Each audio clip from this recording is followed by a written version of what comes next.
Hey folks, it's Spitz with Pixels and Pills from the EDTC Revolutions Conference in Washington, D.C. 2012. It's my pleasure to have Stu Klein from Interpublic here with me. We just got off a panel discussing the role of bloggers, the relationship between bloggers and patients and companies.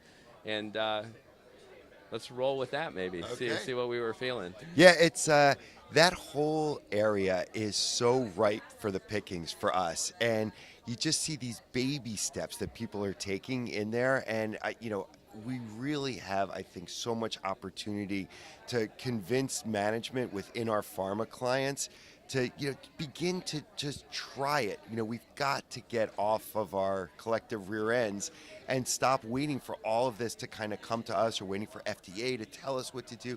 We've got to start trying things. I know that's scary for pharma, but we don't have a choice. Do you have recommendations? I mean, I've been in the biz a long time, and like you throw the greatest idea, right? You blue sky it. It's like what they say in Hollywood. Every movie starts out with a terrific idea that deteriorates into a disaster within months. So it's kind of the same thing in healthcare marketing, that you go with your highest aspirations and then you want to push the envelope, but the fear of risk, the fear of reputation, adverse event reporting, and the usual things that we encounter each and every day.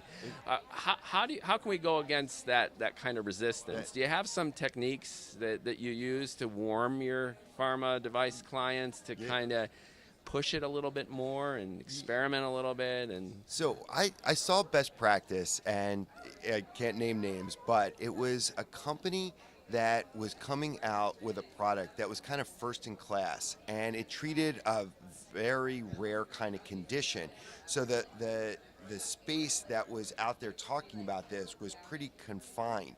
And what these guys did that was so smart is they actually had about a dozen responses that they got pre-cleared that covered a whole range of topics. On the panel, there was a great recommendation to think of this as kind of the FAQs that you give the PR agency and get approved. And so they had these approved. And so whenever they saw conversations going in a certain direction, the PR agency actually had permission to go out and actually seed these responses in the blog. I mean, they would actually reply. And so to me, it just seemed so easy because they knew exactly what the ground rules were. They had the messages cleared.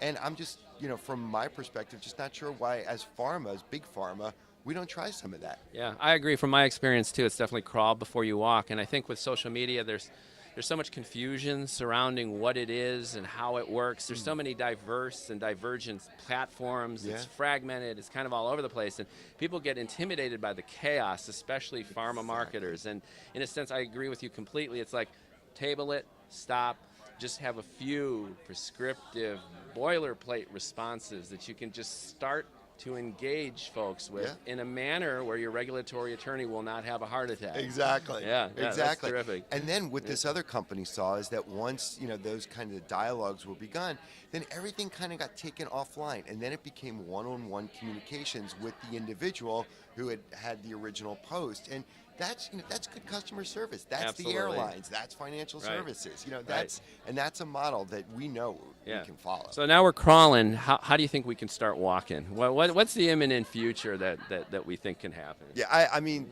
I think the vision is, there are people in every disease state who are so passionate, who want to speak out. They've had good stories, they've had bad stories.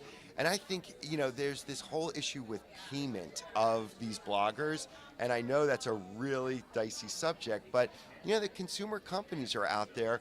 They're paying these guys, and they're creating this kind of tidal wave of information that goes out there. And you see companies from as conservative as Clorox to as wild as I don't even know. But they're out there, they're doing this, and it's the kind of approach I think that again we can't control these conversations, so we've got to somehow get out ahead. And if it's done with junk food, booze, and cigarettes, it might as well be done with agents and therapies and devices that actually help and heal millions of people. Right? Well said. Yeah. Well I got said. Stu here with me, EDTC Revolutions, Washington, D.C. 2012. Spitz with Pixels signing out. Thanks. Thanks.